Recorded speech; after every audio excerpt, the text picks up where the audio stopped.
तो चलिए स्वागत है आप लोगों का हीट ट्रांसफर के चौथे लेक्चर में। और आज हम लोग कन्वेक्शन के बारे में बात आगे बढ़ाएंगे। पिछले क्लास में हम लोग क्या पढ़ रहे थे वहीं से शुरू करते हैं। पिछले क्लास में हम लोग न्यूटन्स लॉ ऑफ कूलिंग पढ़ रहे थे। न्यूटन्स लॉ ऑफ हम लोग इस बात से शुरू किए थे कि न्यूटन्स लॉ ऑफ कूलिंग क्या कहता है। शॉर्ट में इसको क्या लिखने बताए थे, NLC.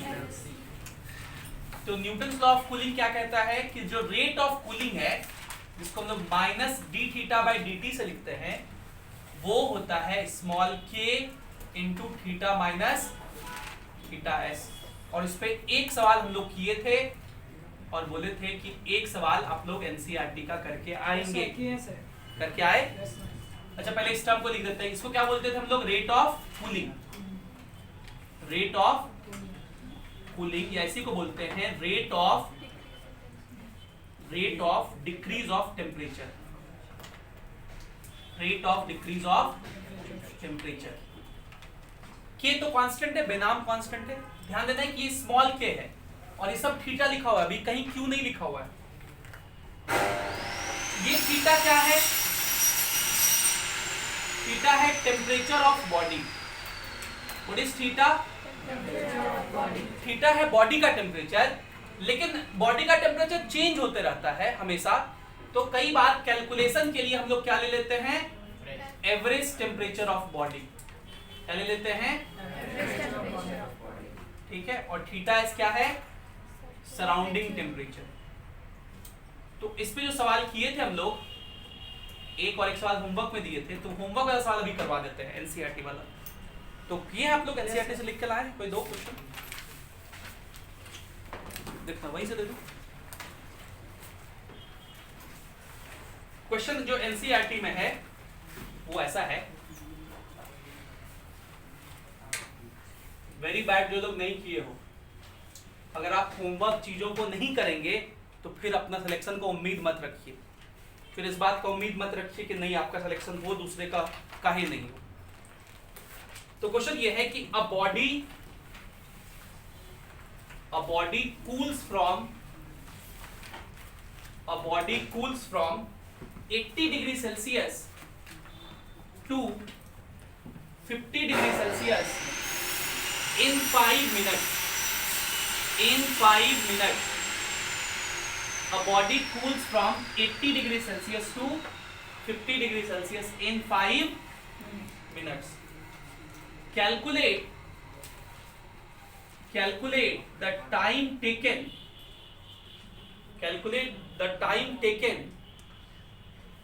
to cool from 60 degree Celsius to 30 degree Celsius if surrounding temperature is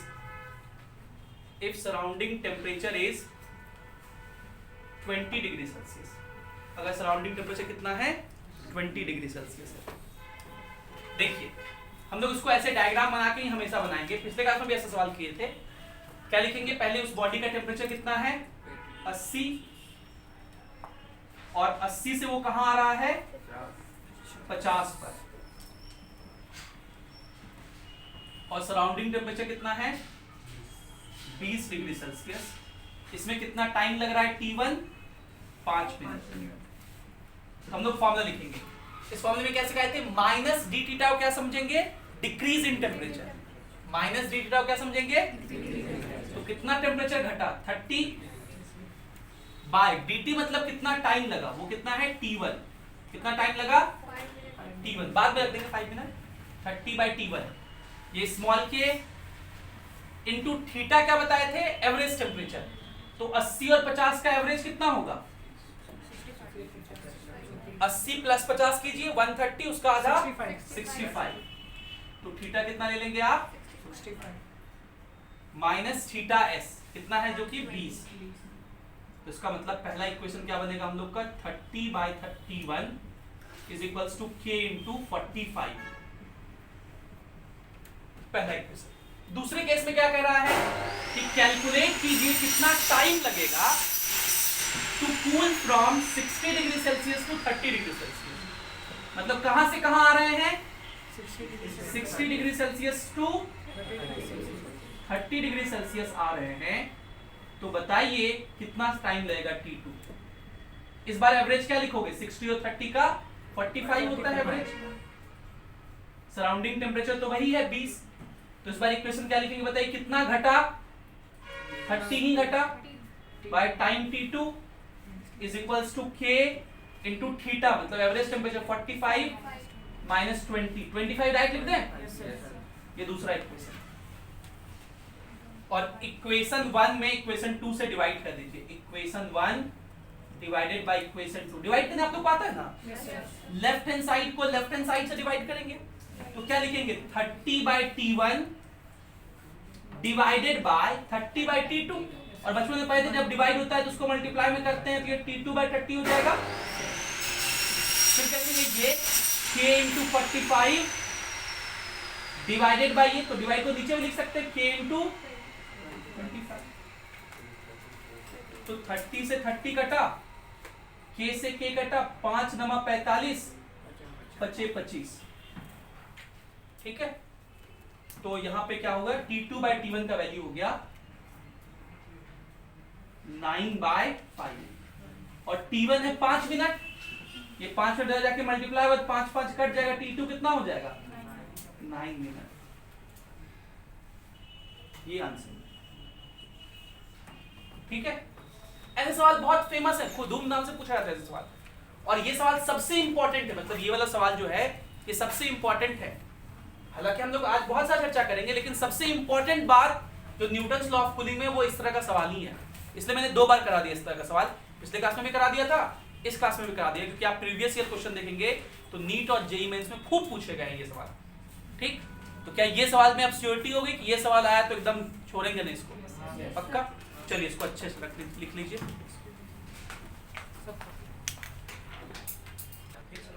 चलिए, अब जो हम डेरिवेशन करने जा रहे हैं, अगर आप पूछेंगे क्या डेरिवेशन स्कूल के लिए महत्वपूर्ण है, मैं कहूंगा नहीं, लेकिन एनसीईआरटी में 2 ग्राफ बनाया हुआ है, और ग्राफ वो कैसे आया है वो तभी पता चलेगा जब हम लोग ये इक्वेशन डिराइव करेंगे। तो अगर इक्वेशन डिराइव नहीं करेंगे तो आपको वो ग्राफ कैसे आया वो पता नहीं चलेगा।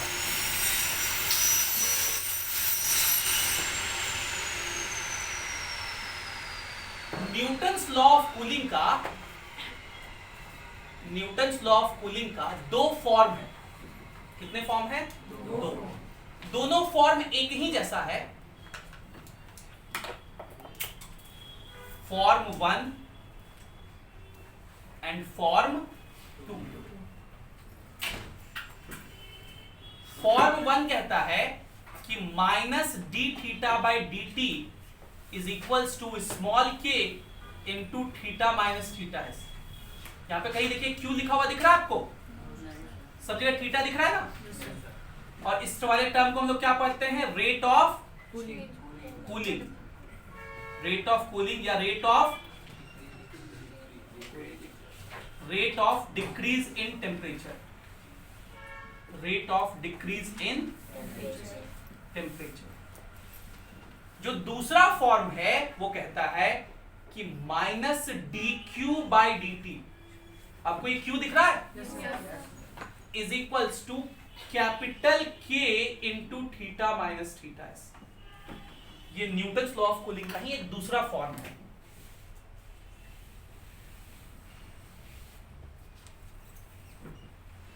अब बताइए कब कौन सा वाला का यूज करेंगे? जब भी रेट ऑफ कूलिंग मतलब टेम्परेचर डिक्रीज हो तब ये वाला बात कहेंगे। और क्यू से लिखते हैं हम लोग हीट को, इसको पढ़ते हैं रेट ऑफ हीट लॉस। इसको क्या पढ़ते हैं? Rate of heat loss. तो जब भी रेट ऑफ हीट लॉस का बात होगा तो आप ये वाले फॉर्मूले को याद करेंगे। और यहां पे ध्यान क्या रखना है? कैपिटल के है, यहां पे क्या है? स्मॉल के। अब एक फॉर्मूला होता है और वो फॉर्मूला कहता है कि Q होता है ms dQ होता है ms dt। ms d theta लिख देते हैं क्योंकि टेम्परेचर को यहां थीटा से लिख रहे हैं। तो dQ क्या होता है? ms d theta. इसको हम लोग कैलोरीमेट्री में पढ़ते हैं। ऐसा नहीं पढ़े थे हम लोग, कैलोरीमेट्री में ऐसा पढ़े थे Q is equals to ms delta T। Q is equals to m s delta t. Delta t क्या था? Change in temperature. यहां पे चेंज इन टेम्परेचर किससे लिखे हैं? डी थीटा से। और डी क्यू क्या है? छोटा हीट। एम क्या है? मास। और एस क्या है? स्पेसिफिक हीट कैपेसिटी, जो कि किसका प्रॉपर्टी होता है? मटेरियल का प्रॉपर्टी होता है, क्वेश्चन में दिया रहता है। Specific heat capacity property of material. अब देखिए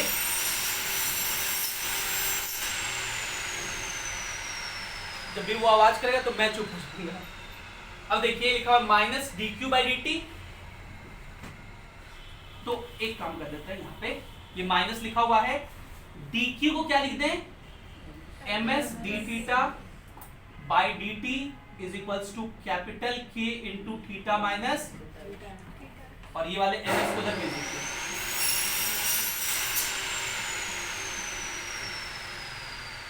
तो एम एस जो यहां मल्टीप्लाई में था वो डिवाइड में चला जाएगा, थीटा माइनस,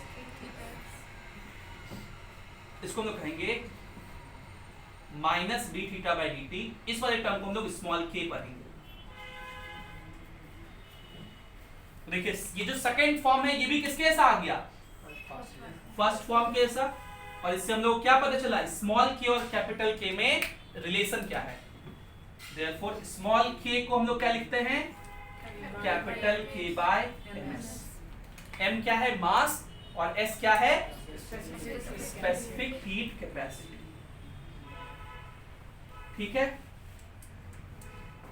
तो ये जो दोनों फॉर्म है वो ध्यान में रहेंगे। तो चाहे मैं ये लिखूं या ये लिखूं, बात बराबर है, एक ही चीज है ना, एक दूसरे में तो कन्वर्ट हो ही सकता है। तो हम लोग इसी को लेके आगे बढ़ेंगे। हम लोग चलिए इसी को लेके आगे बढ़ते हैं। पहले आप लोग ये लिख लेंगे, फिर इसको लेके ही आगे बढ़ेंगे, क्योंकि पूरा बोर्ड हो सकता है भरना पड़े मुझे। लिख लीजिए।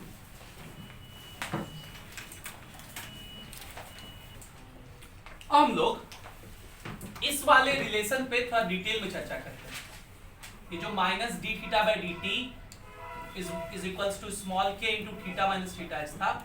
इस पे थोड़ा डिटेल में चर्चा करते हैं। देखिए क्या मैं इसको ऐसा लिखूं, डी थीटा बाय, इस वाले टर्म को इधर भेज दीजिए, तो थीटा माइनस थीटा एस, ये डी टी इधर चल जाएगा, और माइनस बी तो माइनस के डी टी। ऐसा लिखने में तो कोई दिक्कत नहीं है। और हम लोग दोनों साइड इंटीग्रेट करने जा रहे हैं। अब ऐसे अभी आप लोग को लगता होगा कि सर आपको कैसे पता चलता है कि इंटीग्रेट करना है यहाँ? ठीक है, तो ये सब जब मैथ्स का थोड़ा ज्ञान हो जाएगा ना, तो आपको भी आइडिया हो जाएगा कि ये जो चीज है इसको बोलते हैं डिफरेंशिएशन। तो अगर अभी तो थीटा डिफरेंशिएशन में छोटा डी थीटा है, अगर मुझे थीटा चाहिए तो उसके लिए और टाइम चाहिए, तो dt को हम लोग इधर भेजते हैं, तब इंटीग्रेट करेंगे dt को, तभी तो t आएगा ना। तो टाइम निकालना चाहते हैं हम लोग। तो जैसे अभी हम लोग जो क्वेश्चन कर रहे थे उसमें हम लोग ये मान के चल रहे थे कि ये थीटा जो है उसको कितना ले लो, एवरेज टेम्परेचर लेके कैलकुलेट करो। तो वो जो तरीका मैंने अभी आपको सिखाया है ना कैलकुलेट करने का, क्वेश्चन सॉल्व करने का, वो अप्रोक्सीमेट तरीका है। रियल तरीका क्या है? इंटीग्रेट करके निकालने का। लेकिन इंटीग्रेशन वाला थोड़ा टफ डिफिकल्ट होता है, इसलिए वो हम लोग नहीं करते। हम लोग उसी तरह से सॉल्व करते हैं, काम चल जाता है, एग्जाम में भी काम चल जाएगा। फिर भी ये क्यों कर रहे हैं? ताकि वो जो एनसीईआरटी में 2 ग्राफ है ना, उस ग्राफ को हम लोग समझ सके कि वो ग्राफ कैसे आया है। जिनको ये बात समझ में आ जाए वेल एंड गुड, नहीं समझ में आए तो कोई फिक्र नहीं लेना है। जो रिजल्ट होगा उस रिजल्ट को याद रखना है, रिजल्ट को और ग्राफ को। और नीट वाले बच्चों के लिए तो बस रिजल्ट और ग्राफ ही इंपॉर्टेंट है। लेकिन जो जेईई मेंस वाले बच्चे हैं, भले अभी कम समझ में आए, लेकिन जब मैथमेटिक्स में जैसे डिफरेंशिएशन इंटीग्रेशन में बहुत नॉर्मल हो जाएगा जब आपके लिए क्लास 12th में। अभी तो नहीं एग्जाम देना है, एग्जाम तो 12th में देना होता है। तो 12th में जब आपका कॉन्फिडेंस इंटीग्रेशन डिफरेंशिएशन के ऊपर ज्यादा होगा तो फिर ये सब चीज बहुत आसान लगेगा। यहाँ पर थोड़ा सा डिफरेंशिएशन इंटीग्रेशन सीखते हैं। देखो dx बाय x का इंटीग्रेशन ln x होता है, dx बाय x का इंटीग्रेशन ln x होता है। अगर dx by x minus a लिख दें या x प्लस a लिख दें तो कोई दिक्कत नहीं है। x के साथ अगर कुछ प्लस या माइनस कर दे तो कोई दिक्कत नहीं है। इसका क्या होगा? ln x plus minus a, x plus a या x माइनस a। और ln क्या होता है? ln का मतलब जैसे हम लोग ln x लिखें, इसका मतलब log base e x, log base e x। इसका वैल्यू जो भी होगा y होगा। क्या होगा? अब इसका क्या मतलब होता है वो भी समझ लीजिए थोड़ा देर के लिए, 1 मिनट। इसको बोलते हैं बेस, और ये जो लिखा हुआ है ना उसको बोलते हैं वैल्यू, और इसको बोलते हैं पावर। वही रख दीजिए। तो इसको, इसका ये मतलब लिखा हुआ है कि E बेस है और y जो है वो पावर है, और इसकी वैल्यू क्या है? x है। इसको हम बोलते हैं एक्सपोनेंशियल फॉर्म। आपको दिख रहा है ना? इसको बोलते हैं एक्सपोनेंशियल फॉर्म। तो जैसे आप जब बचपन में थे तो आप ये एक्सपोनेंट पढ़ते थे, जैसे जैसे आप बड़े हुए ये भी बड़ा हो गया, और अब क्या कहलाने लगा? लॉग। और अब हम लोग इसको ऐसे लिखते हैं। ठीक, टेंशन नॉट। एक दो पॉइंट और याद रखना है। ln2 का वैल्यू, ln2 का वैल्यू 0.693 होता है, और log base 10 of 2 का वैल्यू 0.301 होता है। और ln से log base 2 में कन्वर्ट करने के लिए, सॉरी log base 10 में ln x है तो उसको लिखेंगे log base 10, ln से log base 10 में कन्वर्ट करके लिखते हैं 2.303 log base 10 of x। अब इतना बात काफी है, यहां काम चल जाएगा आपका। तो देखिए यहां x के लिए लिखा हुआ है d theta by theta, theta S उसी a के जैसा है, तो उसका इंटीग्रेशन क्या हो जाएगा? ln theta minus theta s is equals to minus k, और dt का इंटीग्रेशन, k कांस्टेंट है बाहर आ जाता है,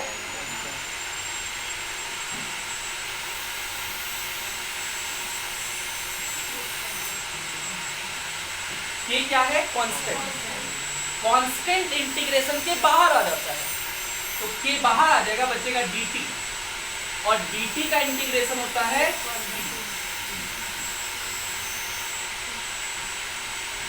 अब इसमें लिमिट पे पुट करना है। क्या पुट करना है? वेट करें। चलिए, तो इसमें जब हम लोग लिमिट पुट करेंगे, देखिए यहां वेरिएबल है टाइम। यहां क्या वेरिएबल है? टाइम। वेरिएबल मतलब जो चेंज हो रहा है। यहां टाइम वेरिएबल है जिसका इनिशियल लिमिट हम लोग 0 लिखेंगे। जब टाइम 0 है तब। इधर क्या वेरिएबल है? थीटा। थीटा क्या है? बॉडी का टेम्परेचर। आप समझिए, हम लोग डिस्कस क्या कर रहे हैं? Newton's law of cooling. जैसे कॉफी एक रखा हुआ है यहाँ पे, उसका टेम्परेचर थीटा धीरे धीरे क्या हो रहा है? चेंज हो रहा है। उसका टाइम के साथ क्या वेरिएशन है, कैसे वो टाइम के साथ चेंज हो रहा है, वो जानना चाह रहे हैं। तो जब टाइम 0 था तब उसका टेम्परेचर कितना था? Theta naught. उसको हम लोग बोलते थे इनिशियल टेम्परेचर ऑफ बॉडी।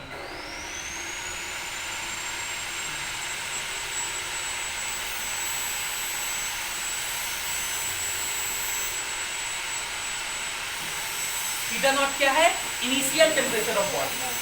किसी टाइम t पर, जब टाइम t हो जाएगा तब जो टेम्परेचर होगा उसको बोलेंगे थीटा। किसी टाइम t पर टेम्परेचर कितना हो गया? थीटा।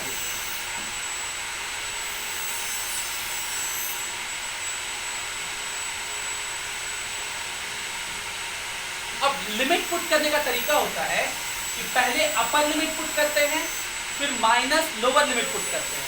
पहले अपर लिमिट पुट कीजिए।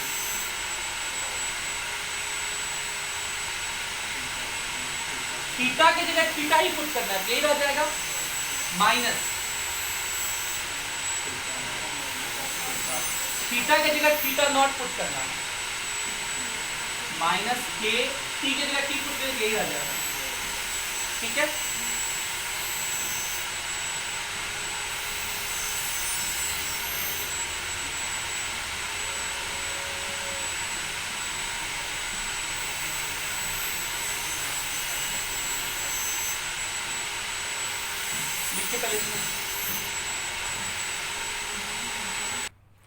चलिए इस बात को मैं फिर से रिपीट कर रहा हूं क्योंकि पिछले तभी आवाज नहीं आ रहा अच्छे से।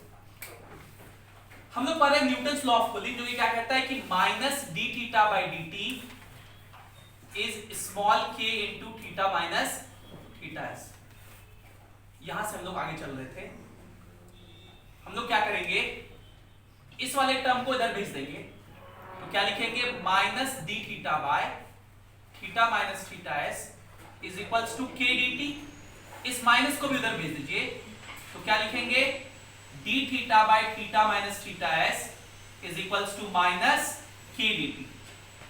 क्या यहां तक कोई समस्या है? अब हम लोग दोनों साइड इंटीग्रेट करेंगे। इधर भी इंटीग्रेट करेंगे और इधर भी इंटीग्रेट करेंगे। क्यों करेंगे इंटीग्रेट? क्योंकि हमें टाइम पता करना है और हमें टेम्परेचर जो कि थीटा से लिखे हैं उसका वेरिएशन भी पता करना है कि वो टाइम के साथ कैसे वेरी कर रहा है। तो जब टाइम 0 है तब जो टेम्परेचर उसको हम लोग थीटा नॉट कहेंगे। What is theta naught? Initial temperature. What is theta naught? Initial temperature. What is theta S? Surrounding temperature. What is theta S? Surrounding temperature. And what is theta? Temperature of body at any instant.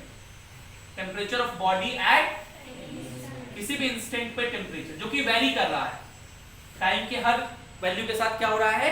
Very कर रहा है। Coffee का temperature हर समय क्या होगा? अलग अलग होगा। वो कितना होगा वही निकालना है। मतलब किसी टाइम t पर टेम्परेचर थीटा कितना होगा वो बताइए, ये सवाल है।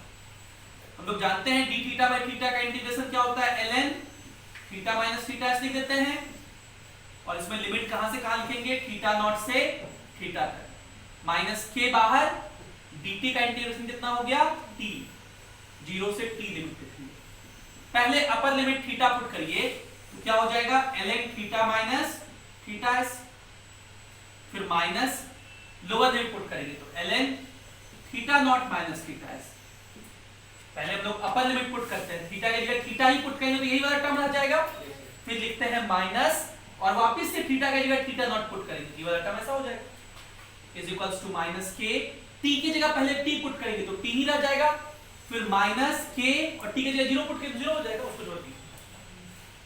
ये हो गया ln theta minus theta s is equals to minus kt, ये plus ln theta naught minus theta s। ये जो इक्वेशन है, अब इसका ग्राफ हम लोग बनाएंगे। इसका क्या बनाएंगे? ग्राफ। पहला ग्राफ इसी के बीच है, तो पहला जो ग्राफ है उसमें इसका वेरिएशन दिखाया गया। वेरिएशन जब भी हम लोग बोलते हैं ना वेरिएशन, मतलब वो वेरी कर रहा हो, मतलब वो वेरिएबल होगा। ग्राफ किसका किसका बनाते हैं? वेरिएबल्स के बीच का। ये चीज वेरिएबल है कि कांस्टेंट है? वेरिएबल है। थीटा एस कांस्टेंट है, लेकिन थीटा जो बॉडी का टेम्परेचर है वो क्या हो रहा है? वेरी कर रहा है। तो ये टर्म वेरी कर रहा है, इसको हम लोग y एक्सिस पे दिखाएंगे। जो कहां दिखाएंगे? y एक्सिस पे इसको दिखाएंगे, उसको y कहते हैं, तो ये y हो गया। ये जो टाइम है, टाइम वेरी कर रहा है, उसको हम लोग x एक्सिस पे दिखाएंगे और ये कांस्टेंट है, तो x के साथ जो मल्टीप्लाइड कांस्टेंट होता है उसको स्लोप कहते हैं। क्या कहते हैं? स्लोप। m से लिखते हैं। इसका मतलब स्लोप इसका निगेटिव है। इसका स्लोप क्या है?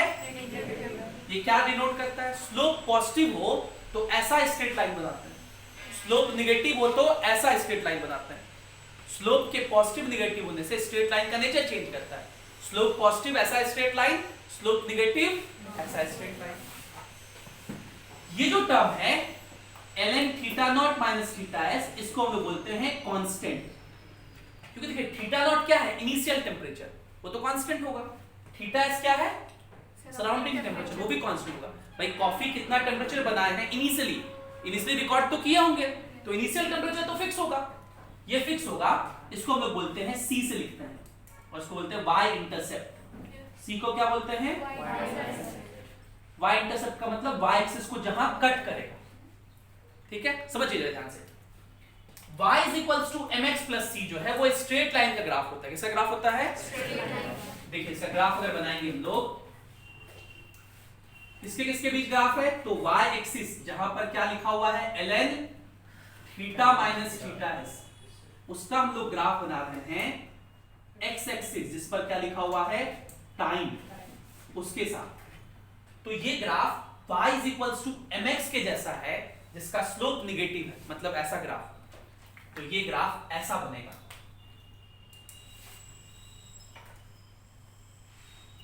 इसको बोलते हैं y इंटरसेप्ट जहां कट किया, जो कि कितना है? ln theta naught minus. तो हमें यही ग्राफ याद रखना है। एनसीईआरटी में बस ये ग्राफ दिया हुआ है, मैंने आपको ये बताया कि ग्राफ कैसे आया। तो नीट वाले बच्चों को तो बस ये याद रखना है कि किसके किसके बीच का ग्राफ कैसा होता है। तो अब इसको पढ़ना सीखिए। इसको हम लोग क्या पढ़ेंगे? इसको पढ़ेंगे ln लिखा हुआ है मतलब लॉगरिथम। लॉगरिथम, किसका लॉगरिथम? तो डिफरेंस का, किसका डिफरेंस? टेम्परेचर का डिफरेंस। किसके किसके बीच टेम्परेचर का डिफरेंस है? सराउंडिंग और बॉडी के बीच। तो ये जो टर्म है इसको अंग्रेजी में पढ़ेंगे logarithm of temperature difference between body and surrounding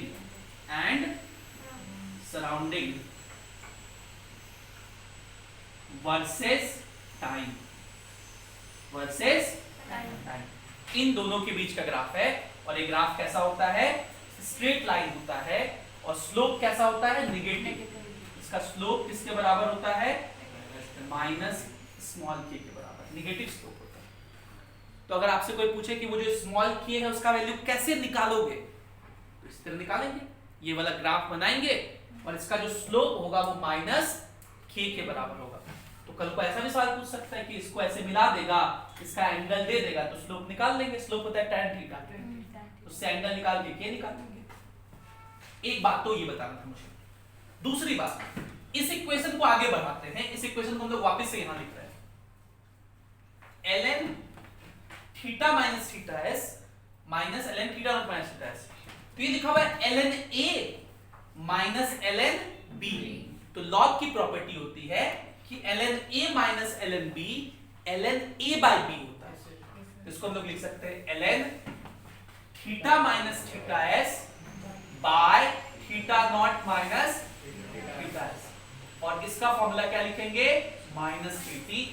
आगे से हम लोग इसको एज ए फॉर्मूला याद रखेंगे, इस वाले को हम लोग एज ए फॉर्मूला याद रखेंगे, बहुत बार यूज होता है डायरेक्ट। ठीक, अब देखिए इसी में ये जो ln है उसको अगर उधर भेज दिया जाए तो इसको लिखिए theta minus theta S by theta naught minus theta S. अभी भी मैंने सिखाया था ln का मतलब log बेस e। उसको दूसरे फॉर्म में क्या लिखेंगे? ln, उसको बोलते हैं लोग ln को अगर इधर भेजते हैं तो वो e बन जाता है। क्या बन जाता है? और यहां जो है वो किसमें लिखाता है? पावर में। अभी हम लिखे थे ना आपको कि ln x = y लिखा हुआ है, इसका क्या मतलब समझना है कि e का पावर y का वैल्यू क्या है? x। वही बोल रहे हैं, ln को इधर भेज दिया मतलब e बन गया, तो x = क्या लिखेंगे? e का पावर y। अभी ऐसे याद रखना है, ln को उधर भेजते तो क्या बन जाता है? e। अब इसमें एक टर्म और समझिए, ये वाला चीज मैं मिटा दे रहा हूं, यहां पे मुझे ग्राफ बनाना है। इस वाले टर्म को इधर भेजिए तो थीटा माइनस थीटा एस जो होगा वो theta naught minus theta S into e का पावर माइनस kt होगा। तो जो थीटा होगा उसका फॉर्मूला हो जाएगा theta S plus theta naught minus theta S into e का पावर माइनस kt। ये जो ग्राफ है किसका किसका ग्राफ, मतलब ये जो इक्वेशन है किसका इक्वेशन है? What is theta? Temperature. Temperature का टाइम के साथ वेरिएशन है, और इस वेरिएशन को कहते हैं कि इस वेरिएशन में ये जो टेम्परेचर है वो टाइम के एक्सपोनेंशियली कैसा और डिक्रीज करेगा कि इंक्रीज करेगा? अरे भाई कॉफी रखेंगे, क्या पढ़ रहे हैं हम लोग? Newton's law of cooling. उसका टेम्परेचर घटेगा कि बढ़ेगा? ये माइनस साइन यही शो करता है, अगर पावर नेगेटिव हो मतलब घटेगा। तो ये बता रहा है कि variation of temperature with time is exponentially decreasing। और इसी चीज को ग्राफिकली हम लोग ऐसे दिखाते हैं कि ये जो बॉडी है इसका अगर टेम्परेचर का ग्राफ बनाया जाए थीटा इसके साथ टाइम के साथ, तो ये ग्राफ ऐसा होता है। ये ग्राफ ऐसा होता है जब टाइम 0 है तब ये जो टेम्परेचर उसको थीटा नॉट कहते हैं, और बहुत देर बाद ये जो बॉडी है, ये जो ग्राफ है, ये किसको अप्रोच करता है? तो एक टेम्परेचर को जिसको बोलते हैं थीटा एस, सराउंडिंग टेम्परेचर। आप सोचिए जो कॉफी है वो रखा हुआ है, उसका टेम्परेचर घटेगा, घटते घटते फाइनली कितने के बराबर हो जाएगा? सराउंडिंग टेम्परेचर के बराबर हो जाएगा। कितने के बराबर हो जाता है? सराउंडिंग टेम्परेचर के बराबर। तो इसलिए ये दिखाते हैं। तो एनसीईआरटी में बस ये दो ग्राफ बना हुआ है, ये ग्राफ कैसे बना ये मैंने आपको इस वाले स्लाइड में समझाया, ठीक। जिसको समझ में आ गया बढ़िया बढ़िया, नहीं समझ में आया तो ये दो बात याद रखना है, ये फॉर्मूला, ये इक्वेशन और ये दो ग्राफ, ठीक, नोट करिए इसको।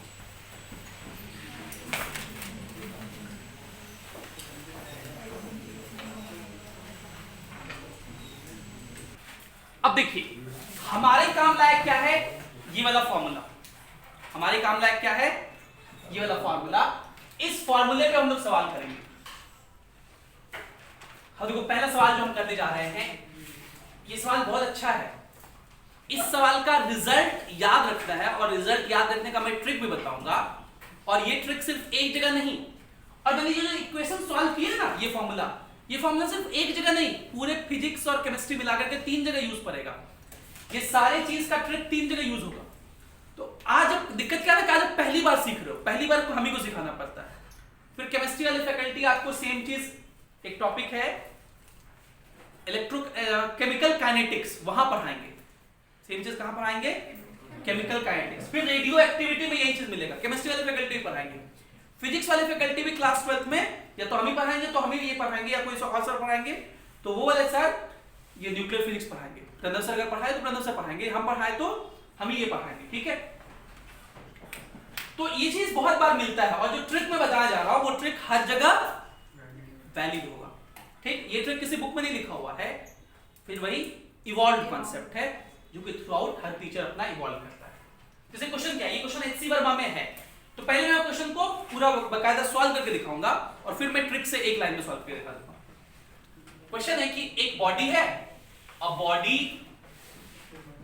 Cools according to Newton's law of cooling, जिसमें कि दिया हुआ है कि माइनस डी थीटा, ये थीटा लिखा हुआ है, क्यों लिखा हुआ है समझ पा रहे हैं? ये सब क्या लिखा हुआ है, minus d theta by d t is directly propose is equals to small k into theta minus theta s, ठीक है। Find the time taken to lose, पहला 50% of maximum heat, second 90% of maximum heat, third 99% of maximum heat. हम 3 examples आपको सिखा देंगे, समझिए। आपको क्या निकालना है, कितने समय में वो बॉडी अपना 50% ऑफ मैक्सिमम हीट को लॉस कर देगा। सबसे पहले तो ये समझना होगा कि मैक्सिमम हीट का क्या मतलब, मैक्सिमम हीट का क्या मतलब, मैक्सिमम हीट को कितना ही लॉस कर सकता है, क्यू मैक्स कितना होगा, समझिए। कोई कॉफी है, उसका टेम्परेचर है 50 डिग्री सेल्सियस, कितना है 50 डिग्री सेल्सियस, और इस रूम का टेम्परेचर मान लीजिए है 20 डिग्री सेल्सियस, 20 डिग्री सेल्सियस। उसको छोड़ देंगे तो क्या होगा, धीरे धीरे वो हीट लॉस करते जाएगा, लॉस करते करते करते करते मैक्सिमम हीट जब लॉस कर लेगा, अंत समय आ जाएगा, तो क्या होगा, उस कॉफी का टेम्परेचर फाइनली कितना हो जाएगा, 20।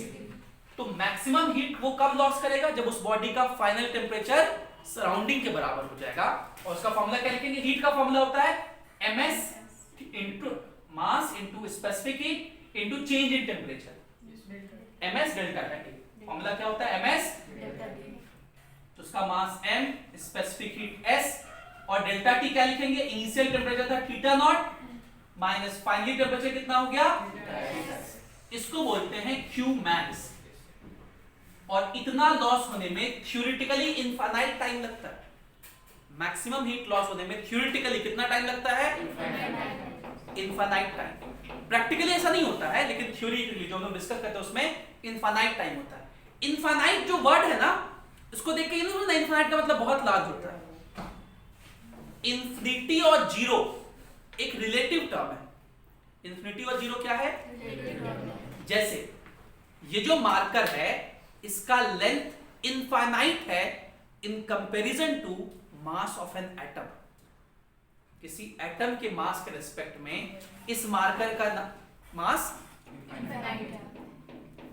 The mass of this marker is 0 with respect to mass of अर्थ।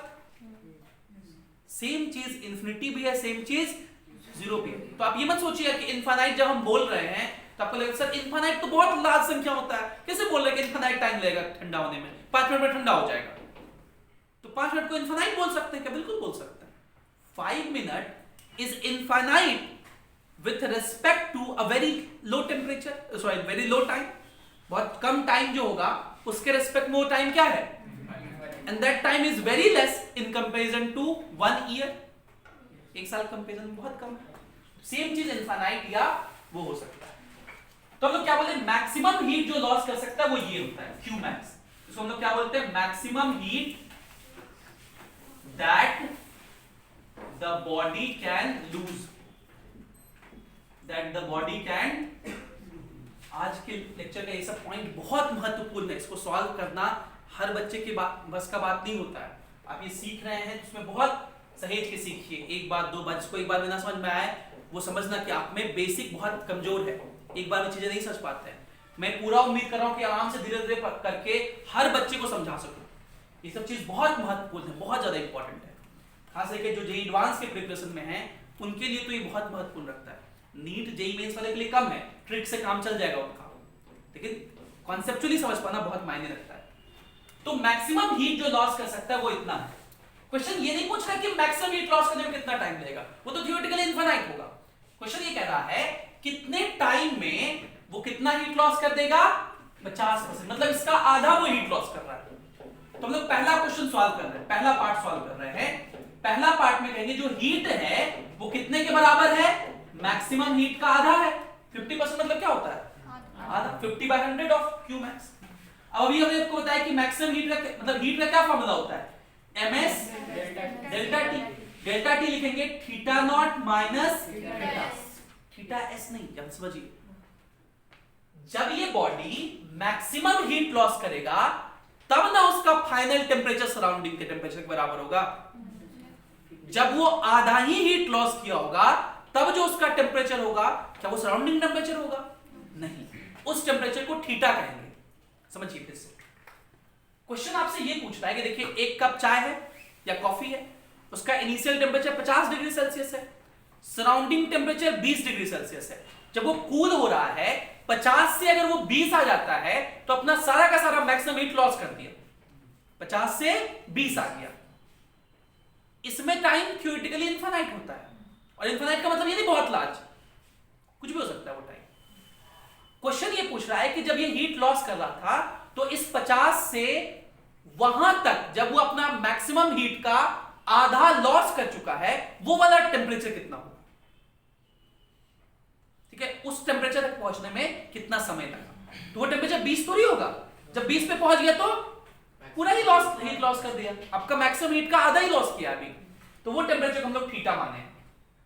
तो हीट क्या लिखे, ms थीटा नॉट माइनस, और ये हीट कितना है, मैक्सिमम हीट का, और मैक्सिमम हीट तो पता है हम लोग को, ms theta naught minus theta by 2। ms कटा, 2 को इधर भेज दीजिए, 2 theta naught minus 2 theta is equals to theta naught minus theta s। इस थीटा नॉट को इधर भेज दीजिए, तो 2 theta naught minus theta naught हो जाएगा, ये plus theta s is equals to 2 theta, therefore theta का वैल्यू कितना हो गया, theta naught plus theta s by 2। इस टेम्परेचर पे जब वो पहुंच जाएगा तो वो मैक्सिमम हीट का आधा लॉस कर चुका होगा। पहले हम लोग वो टेम्परेचर निकाले जिस टेम्परेचर पे वो मैक्सिमम हीट का आधा लॉस कर चुका होगा। अब सवाल ये है कि इस टेम्परेचर तक पहुंचने में कितना समय लगेगा, कितना वक्त लगेगा, वो निकालिए। तो समय निकालने के लिए मेरे पास ये फॉर्मूला है, इस फॉर्मूले में लोग पुट कर देंगे ln थीटा, थीटा क्या है, फाइनल टेम्परेचर जहां वो पहुंचा है, वो तो निकाल ली, यही है फाइनल टेम्परेचर। तो रख दीजिए, थीटा की जगह क्या लिख दिया हम लोग, theta naught plus theta s by 2 minus theta s upon theta naught minus theta s is equals to minus k। जब गौर दीजिएगा ये 2 यहां जाएगा तो माइनस 2 थीटा s होगा ना जी, ये लिखा हुआ है theta naught plus theta s minus 2 theta s, तो theta naught minus theta s बचेगा, वो इससे कट जाएगा, वो 2 नीचे, ये तो 2 नीचे है डिनोमिनेटर में ना, तो बचेगा ln 1/2 is equals to minus k t. ln 1/2 को लिख सकते हैं minus ln 2 is equals to minus k t. Minus minus कटा, t का वैल्यू क्या हो गया ln 2/k। जिसको ये डेरिवेशन समझ में आ गया हो बल्ले बल्ले, नहीं समझ में आया तो कोई बात नहीं, आपको ये फॉर्मूला याद रखना है और इसको याद रखने का मैं ट्रिक बता देता हूं, जिस ट्रिक से बाकी सवाल भी सॉल्व हो जाएगा। बाकी प्रोसेस सॉल्व करने का ये है, ठीक। अब आए थे हम लोग ट्रिक पे। इस चीज को ना हम लोग हाफ लाइफ कहते हैं। क्या बोलते हैं? खूब धूमधाम से। हम इसमें यूज नहीं करते हैं, लेकिन केमिस्ट्री वाले सर, फिजिक्स वाले सर जब मॉडर्न फिजिक्स पढ़ाएंगे हम लोग, तब फिजिक्स से मॉडर्न फिजिक्स में यूज करते हैं, केमिस्ट्री वाले सर आपको केमिस्ट्री में यूज करेंगे। इसको बोलते हैं हाफ लाइफ। आधा लॉस करने में कितना समय लगता है, कितना लाइफ लगता है, कितना टाइम लगता है, तो ln 2/k होता है। अब इसको याद रखने का ट्रिक क्या है, ट्रिक पे चले आते हैं और उस ट्रिक से सब में इतना बात थोड़ी सॉल्व करेंगे, एक एक लाइन में सबका आंसर लिख सकते हैं, किसी भी कितना भी लॉस पूछे तो। सुनिएगा ध्यान से ट्रिक। कितना लॉस करने कह रहा है, तो कहेंगे 50% लॉस हो गया, वो बाहर में जाए, बचा कितना 50% बचा। 50% वो क्या लिखेंगे 50/100। 50% क्या लिखेंगे, तो हमेशा कितना बचा वो देखना है। ट्रिक क्या है, बचा कितना 50%, तो उसको क्या लिखेंगे 50/100। तो ऊपर में 1 रहना चाहिए, नीचे कितना हुआ, तो ये जो नंबर है इसको लिखिए सीधा सीधा ln के साथ, नीचे डिवाइड कर दीजिए k से, आंसर। फिर क्या समझ में आया? फिर से समझो ट्रिक। अगर मैं इस केस का पूछूं आंसर क्या होगा, 90% ऑफ हीट लॉस, तो 90% ऑफ हीट लॉस हो गया, तो बचा कितना 10%, मतलब 10/100, मतलब 1/10, और ये ऊपर 1 होना चाहिए हमेशा, नीचे बचा 10, तो टाइम कितना ln 10/k। इस केस का आंसर पूछे तो बचा कितना 1%, मतलब 1/100, आंसर इतना टाइम लगेगा। अच्छा, इसको ऐसा भी लिख सकते हैं, ln 100 मतलब 10 का स्क्वायर, और जो स्क्वायर हो जाता है वो बाहर आता है, यहाँ लिख सकते हैं 2 ln 10/k। इसको ऐसा भी लिख सकते हैं, टाइम टू लॉस 99%, ये ना is 2 times of ln 10/k, तो हम लोग लिख सकते हैं टाइम टू लॉस 90%। बोलो, ऐसा भी पूछा जा सकता था। अगले केस में ऐसा पूछ सकते हैं हम कि 60% ऑफ Qmax लॉस करने में कितना लगेगा, तो बचा कितना 40/100, 40% बचा, मतलब 40/100। ध्यान रहे ऊपर 1 होना चाहिए, तो नीचे क्या लिखेंगे 100/40। भाई 40 को क्या लिखोगे, 0 0 कट गया, 4/10 हुआ ना, मतलब 2/5 हुआ ना, तो 5 ऊपर 2 नीचे, उस 2 को भी नीचे लाइए क्योंकि ऊपर 1 होना चाहिए, तो 1/2.5, तो कितना टाइम लगेगा ln 2.5/k। क्या ये ट्रिक याद रहेगा? तरीका समझ में आया था? कितने लोगों का तरीका समझ में आया था, हाथ रख ईमानदारी से। चलिए, बहुत लोग आ गया था, मैं समझूंगा, ये पढ़ा हुआ मेरा सफल हो गया। इस पे एचसी वर्मा में 2 सवाल है, एक तो एग्जाम्पल में है और एक एचसी वर्मा के हीट ट्रांसफर में सबसे आखिरी में इसके सवाल है। और सेम चीज ना वापस से केमिस्ट्री में यूज होगा। एक बात और, कुछ चीजें जब क्लास 11 में बच्चों को नहीं समझ में आता है तो वो अपने मन में बिठा लेते हैं कि हम जो कंपटीशन का तैयारी करने आए हैं वो बहुत डिफिकल्ट है। इस बात पे हमेशा ध्यान रखिए कि आज आपको भले ही ये सब चीज देख करके लगा होगा कि ये तो बहुत डिफिकल्ट चीज है, इतना खतरनाक बात, ओ बाबा इतना नहीं पहुंच पाएगा, लेकिन पहली बार देख रहे हैं इसलिए ये डिफिकल्ट लग रहा है। जब एक ही बात अगर मैं कल आऊं और कल आके फिर से यही पढ़ाऊं, ठीक, परसों आऊं फिर से परसों आके यही पढ़ाऊं, तो तीसरा दिन तो आप भी कहने लगेंगे सर ये हमको याद हो गया है, काहे पढ़ा रहे हैं वापस से, कहेंगे कि नहीं? काहे ड्रॉप करना भाई, सेम चीज क्लास, मतलब सेम चीज क्लास 12 में वापस से 2 बार पढ़ेंगे, तो एग्जाम देने से पहले 2 बार और पढ़ लेंगे, नहीं पढ़ लेंगे, और फिर जब हम वापस से रिवाइज कराएंगे तो ये वापस से यूज होगा, तो 3-4 बार सेम चीज मिलेगा। इसलिए इस एग्जाम का एक सबसे बड़ा कंडीशन ये है कि जो बच्चा सही से ईमानदारी से सिर्फ तैयारी कर लिया, मैक्सिमम चांस है कि जेई वाले बच्चों के लिए मैं कह रहा हूं, मेडिकल में मेहनत करना पड़ता है, लेकिन जेई में तो सर ये है बस सिर्फ तैयारी कर लीजिए आप ईमानदारी से, क्लास आ जाइए, लेक्चर अटेंड कर लीजिए, समझ के होमवर्क कर लीजिए, बस 2 साल की तैयारी सिलेक्शन हो जाता है, सिर्फ इतना रिक्विजिट कंडीशन है, क्योंकि मैक्सिमम बच्चा तो ये सब देख के ही डर जाता है। समझ पा रहे हैं मेरी बात? लिखिए इसको, समय बचा है और कि नहीं बचा है? लेकिन मुझे 2 और इंपॉर्टेंट क्वेश्चन में कराने थे, तो वो भी है एडवांस लेवल के, तो चलिए उसको हम लोग, जब एडवांस हम लोग अभी सबका एडवांस लेवल नहीं किया हम लोग, हीट ट्रांसफर में सब टॉपिक का और एडवांस लेवल है, तो उसको हम लोग एडवांस लेवल पे कर लेंगे, ठीक है? तो कन्वेक्शन हम लोग यहीं पे समाप्त करते हैं। इसके बाद अगली क्लास में हम लोग रेडिएशन पहले पढ़ लेंगे और फिर सब पे मिक्स्ड तरह से सवाल करेंगे, जो कि एडवांस के लिए जरूरी होगा, ताकि नीट वाले बच्चों को इतना खतरनाक क्वेश्चन ना करना पड़े, इससे उनका टाइम बच जाए। Thank you for being with us, have a great day.